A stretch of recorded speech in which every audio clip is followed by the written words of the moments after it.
Au-dessus du patient, comme une pieuvre, les bras du robot Da Vinci opèrent, télécommandés par le chirurgien assis à quelques mètres.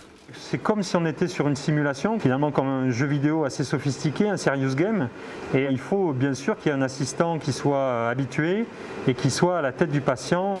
Car c'est bien lui qui pilote l'opération. L'un des bras porte une caméra, les deux autres des instruments. Ce jour-là, le professeur Renaud Garel opère son patient d'une tumeur de la gorge. On va pouvoir enlever cette partie-là du larynx. Assis, les yeux rivés sur sa console, le chirurgien a une vision en 3D de la zone à opérer. Pas de tremblement, la machine filtre les mouvements brusques. Le geste est plus sûr. Les caméras du robot permettent de voir une zone impossible à observer autrement. Confort pour le chirurgien, mais surtout pour le patient.